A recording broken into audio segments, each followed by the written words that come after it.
मैंने मेरे मन की कर ली, अब दाता थारी बारी है। भगवान राम को चुनाव लड़वा देते जी तो बीजेपी कांग्रेस के चक्कर में सीता शायद मेरी माँ लंका में बैठ रही थी। राहुल गांधी से स्पेशली क्या नाराजगी थी? नहीं, राहुल गांधी से मेरी कोई नाराजगी नहीं।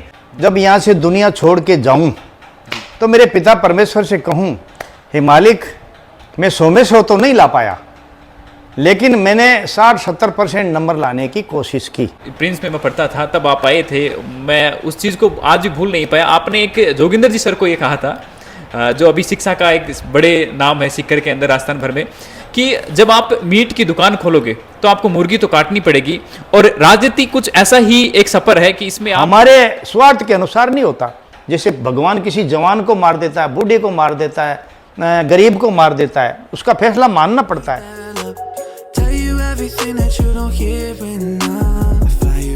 नमस्कार साथियों, मैं महेंद्र फोगौर और आप देख रहे हैं न्यूज़ 24। आज एक ऐसे शख्स से मिलाते हैं आपको, हालांकि मैं खुद कंफ्यूज हूं कि मैं इनका परिचय कैसे कराऊं, क्योंकि एक रूपाराम जी मुरावतिया एक ऐसा नाम है मकराना के अंदर और राजस्थान के अंदर कि ये जब भी जहां बोलते हैं चर्चाएं होती हैं। लेकिन मैं खुद इस चीज़ को लेकर इतना उत्सुक हूं, क्योंकि आप जब बातचीत करेंगे, हम इस इंटरव्यू में आगे बढ़ेंगे, तो आपको पता लगेगा कि वास्तव में आप भी कंफ्यूज हो जाएंगे जिस तरीके की मैं इनका परिचय कैसे कराऊं। सर, मैं सबसे पहले तो आपका स्वागत करना चाहूँगा अपने चैनल पे। नमस्कार।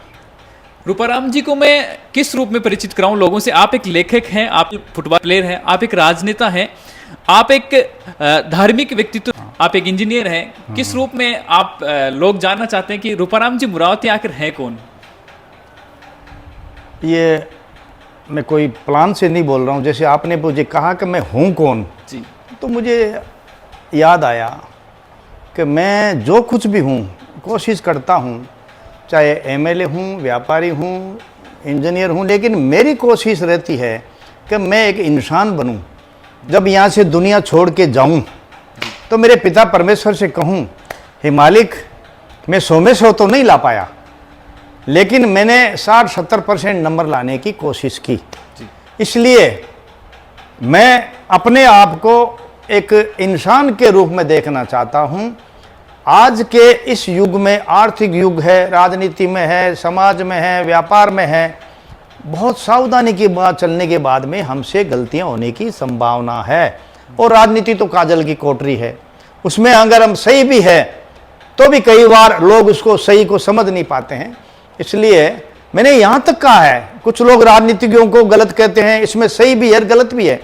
मैंने तो यहाँ तक कहा है कि अगर आप भगवान राम को चुनाव लड़वा देते जी, तो आज वो सीता जी के चक्कर में वहीं लड़ते रहते हैं, बीजेपी कांग्रेस के चक्कर में सीता शायद मेरी माँ लंका में बैठ रही थी। इसलिए जिन लोगों ने चुनाव लड़ा है उसको अनुभव नहीं है कि दुनियादारी और जनता के बारे में क्या है।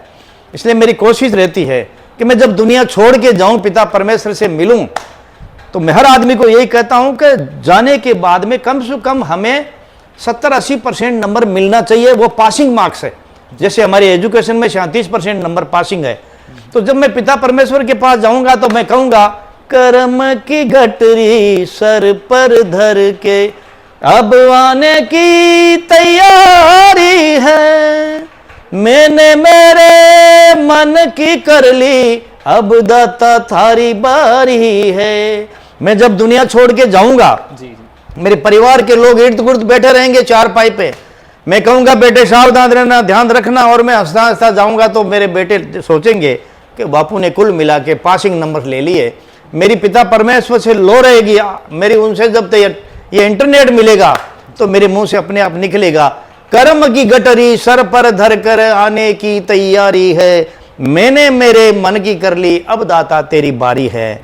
धन दौलत, गाड़ी घोड़ा, पद पैसा सब दिया मेरे प्रभु, लेकिन आपने मनुष्य को एक असमंजस में और झांसे में कहें या धोखे में रखा। सब कुछ देने के बाद में सांसें तो अपने पास ही रख ली मेरे दाता, इसलिए मेरे किसी काम की नहीं है। सर, मैं जब छोटा था, प्रिंस में मैं पढ़ता था तब आप आए थे, मैं उस चीज़ को आज भी भूल नहीं पाया। आपने एक जोगिंदर जी सर को ये कहा था, जो अभी शिक्षा का एक बड़े नाम है सीकर के अंदर, राजस्थान भर में, कि जब आप मीट की दुकान खोलोगे तो आपको मुर्गी तो काटनी पड़ेगी, और राजनीति कुछ ऐसा ही एक सफर है कि इसमें आप जाओगे तो आपको बेईमानी तो करनी पड़ेगी। सर, इस पे इसका क्या खंडन करेंगे आप? क्या रूपाराम जी मुरावतिया आज तक उस मुर्गी को नहीं काट पाए? मीट की दुकान की आप बात करी थी कि राजनीति जो है वो एक ऐसा माहौल है, ऐसा एक सिस्टम है, फिर भी आपने राजनीति को चुना, आपने।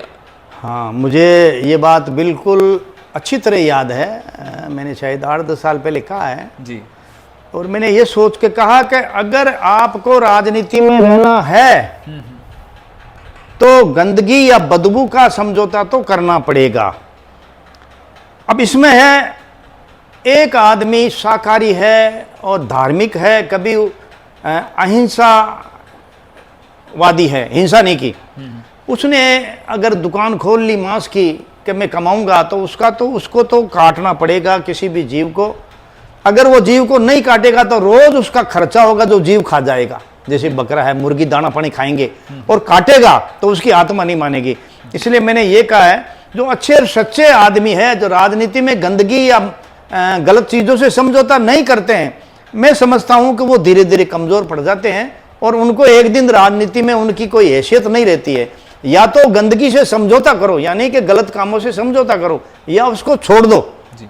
ये कह रहा था मैं, और आज भी इस बात पर मैं सहमत हूं। जी सर, मैं जैसे 20 साल आपने बीच में रिटायर लिया है, राजनीति से आपने एक तरीके से आप दूर रहे हैं, तो वो क्या कारण रहे थे? क्योंकि आपको जनता ने सुना था, फर्स्ट टाइम जनता ने आपको टिकट दी थी, उसके बाद में आप बीजेपी, भारतीय जो जनता पार्टी है, उनसे जुड़े, और बीच में आप 20 साल दूर रहे राजनीति से। 2018 में आपने फिर से एक तैयारी के साथ में आए और इतने अच्छे मार्जिन से आपने जीत हासिल करी। तो राजनीति में वो पकड़ लोगों में कहीं ना कहीं आपकी जरूरत महसूस लोगों ने की होगी, और 2018 के नतीजे आपके सामने हैं। क्या कहना चाहेंगे? हाँ, ये सही है। मेरे कभी कभी जो धार्मिक भाव उभरते हैं उसमें मेरा कुछ निर्णय ऐसा है जो राजनीति से मुझे दूर कर देते हैं। मैं मेरे हिसाब से जब निर्दलीय जीता तो मैंने मेरे जानकारी के हिसाब से या जो मैंने काम किया वो ईमानदारी के हिसाब से किया। जी।